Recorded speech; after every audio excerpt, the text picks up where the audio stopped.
Welcome to our channel. We're so glad you're here. Today, we have a powerful story that will make you think twice about how we judge others.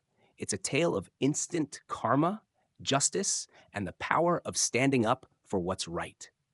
But before we dive in, we'd love to know, where are you watching from? Let us know in the comments below. And if you haven't already, don't forget to hit that subscribe button so you won't miss tomorrow's special story. Trust me, you won't want to miss what's coming next. Let's get started. What happens when you stand up against racial profiling? Watch this. It was a bright Saturday afternoon in Fairview, a quiet suburban town where life usually moved at a slow, predictable pace. Families strolled through the park, children laughed and played on the swings, and neighbors exchanged friendly greetings as they went about their day. Everything seemed peaceful, almost idyllic, until a single phone call shattered that peace and set off a chain of events no one could have anticipated. 17-year-old Ethan Mitchell had something simple on his mind that afternoon: buying a birthday gift for his younger sister. He had saved up for weeks, working part-time at a local coffee shop, and finally, he found the perfect present: a beautiful charm bracelet from Golden Grace Jewelers, an upscale store downtown. Excited and eager, Ethan walked through the glass doors of the jewelry store, his heart racing with anticipation. He was determined to make his sister's birthday special, and this bracelet was exactly what he wanted to give her. The store was brightly lit, and the display cases sparkled under the lights.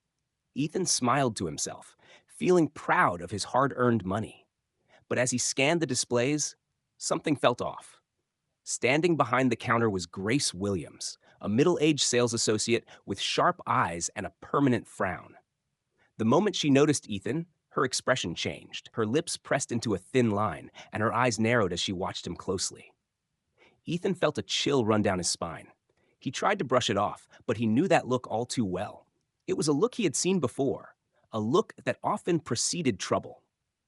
Trying to ignore the tension in the air, Ethan approached the counter and pointed to the charm bracelet he had his eye on. "Hi, I'd like to see that one, please," he asked politely. To his surprise, Grace didn't move immediately. Instead, she crossed her arms, her gaze still fixed on him, her tone suspicious. "Are you sure?" she asked. "That's a very expensive piece." Ethan's stomach tightened. He knew exactly what she was implying. "Yes, I'm sure," he replied, pulling out his wallet. "I have the money right here." He didn't want to make a scene, but her behavior was making him uncomfortable. Yet, despite his calm response, Grace only seemed to grow more tense, her eyes flicking to the store security camera, then back to Ethan.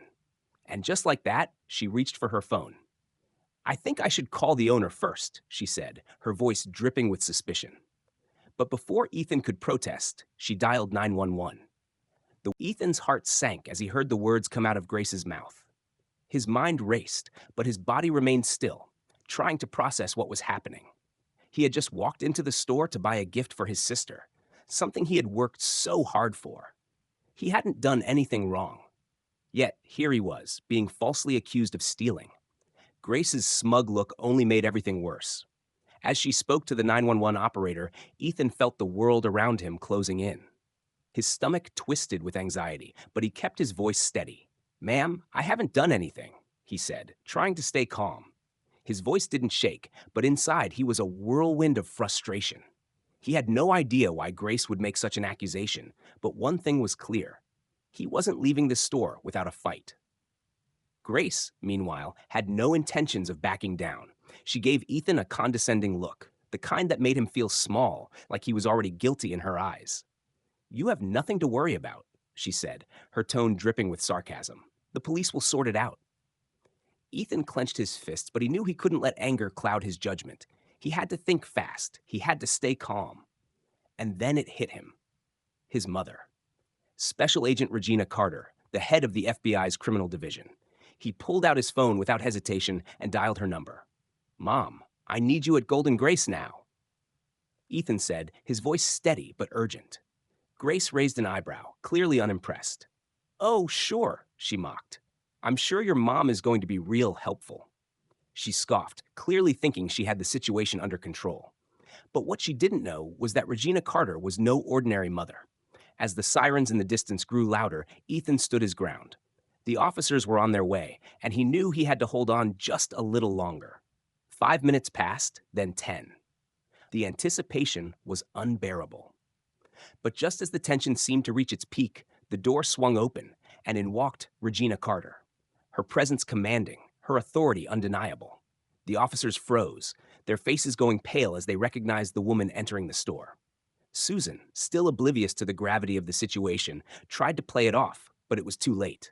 As soon as she saw Regina's badge, everything changed. "I'm Special Agent Regina Carter, Chief of the FBI Criminal Division," she announced, her voice cutting through the air. "And I'm also this young man's mother." The words hit Susan like a slap in the face, and in that moment, all the smug confidence she had melted away. The moment Regina stepped into the store, everything changed. The officers, once so sure of themselves, immediately froze, their faces drained of color. Susan, still oblivious to the gravity of the situation, began to speak, but her words caught in her throat as soon as she saw Regina's badge. "I'm Special Agent Regina Carter, Chief of the FBI's Criminal Division." Regina's voice was calm but carried an undeniable authority. "And I'm also this young man's mother." The air in the room thickened with tension. Sergeant Daniels and his partner glanced at each other nervously, realizing that they had misjudged the situation from the very start.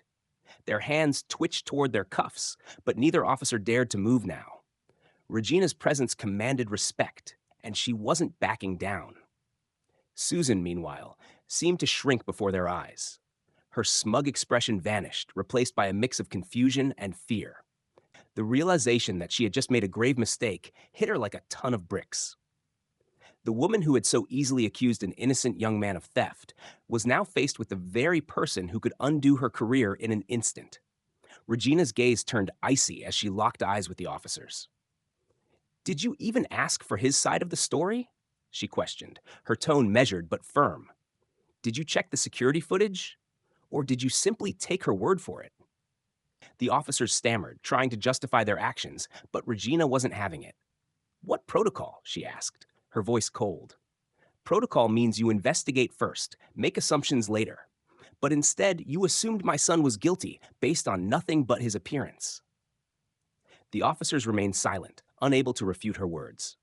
It was clear they had failed in their duty to uphold the law, instead allowing their biases to dictate their actions. But Regina wasn't done yet. She turned to Susan, who was still standing there, her face flushed with embarrassment. "And you," Regina began, her eyes narrowing, "you accused my son of stealing because he looked suspicious. Did he do anything illegal? Or was the color of his skin enough for you to call 911? Susan opened her mouth, but no words came out. She was clearly caught, the weight of her actions sinking in. Regina wasn't interested in excuses. "This," she said, gesturing around the store, "is going viral. Your actions will not go unnoticed." Malcolm had already pulled out his phone, recording everything, and within hours, the footage would be all over social media. Susan's face drained of color as the reality of her mistake hit her. There would be no escaping the consequences now. Regina turned to the store manager, her eyes piercing. "I assume you don't support racial profiling in your business?" The manager, horrified by what had just unfolded, quickly nodded. "Absolutely not," he said, shaking his head. "Susan, you're fired. Pack your things and leave."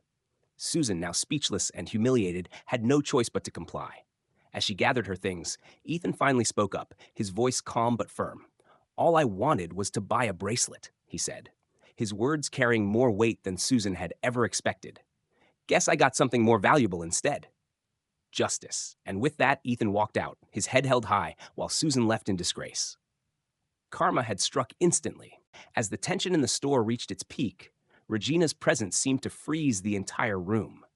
The officers, who had been so quick to assume the worst, now stood paralyzed. Susan's face went pale as Regina revealed her identity. The woman who had called the cops on her own son was now facing the very authority she thought she had been controlling. The silence was deafening, and it was clear that Susan had underestimated who she was dealing with. Regina didn't waste any time. Her calm, commanding voice cut through the air like a knife. "Sergeant Daniels, did you even bother to check the security footage before deciding to arrest my son?" she asked, her tone unwavering. The officer shifted uncomfortably, clearly realizing his mistake. "Did you investigate, or did you simply take her word for it?" Regina continued, her eyes never leaving his. The officers were stammering, trying to justify their actions. But Regina wasn't buying it. She turned to the store manager, who stood by, visibly uncomfortable. I assume you don't support racial profiling in your business, do you? She asked, her voice laced with authority. The manager, realizing the gravity of the situation, quickly shook his head. Absolutely not, he replied, his voice shaking. Susan, you're fired. Pack your things and leave. The store manager's words hung in the air like a heavy weight. Susan, once so confident in her actions, was now scrambling, her face red with humiliation. She opened her mouth, trying to defend herself, but no words came out. The reality of what she had done hit her like a ton of bricks. She had tried to ruin an innocent young man's life based on nothing but her own assumptions and biases. And now she was paying the price. Meanwhile, Ethan, calm and collected throughout the entire ordeal, finally spoke up. His voice was steady, though it carried a certain weight. All I wanted was to buy a bracelet, he said, his words ringing out in the stunned silence. I guess I got something more valuable instead? Justice. As Susan gathered her things, completely defeated, Ethan walked out of the store with his head held high while she shuffled toward the exit in disgrace. The world had watched as the truth came to light and karma had struck swiftly. Ethan had found justice in the most unexpected of places, and Susan had learned a powerful lesson about the consequences of her actions. As Susan gathered her things and left the store, her face red with embarrassment, the weight of her actions seemed to hang in the air. The store was quiet now, the tension that had filled the room just moments before slowly beginning to dissipate. Ethan, with his head held high, walked out of the store, the injustice he had faced slowly giving way to a feeling of triumph. His calm demeanor through the entire ordeal had spoken volumes. As he stepped outside, he couldn't help but think about how this moment, this instant karma, would forever be etched in his mind. All he wanted was to buy a bracelet for his sister, yet what he had received instead was a powerful reminder of how truth and justice always find a way to surface. Regina, standing tall beside him, had been his rock in the storm. Her unwavering confidence and swift action had not only protected him, but had also exposed the ugliness of racial profiling. It was a lesson learned, a lesson that would not be forgotten anytime soon. As the footage of the encounter began to spread across social media, the backlash against Susan's actions was swift and unforgiving. The entire situation had been caught on camera, and the world was now witnessing the consequences of a single, thoughtless decision. The store, once a place of luxury and calm, had turned into a symbol of how power and privilege can be abused. But it had also become a place where justice was finally served. The moment Susan had tried to call the police on an innocent young man had been the beginning of her downfall. She had failed to see the bigger picture, the consequences of her assumptions and biases.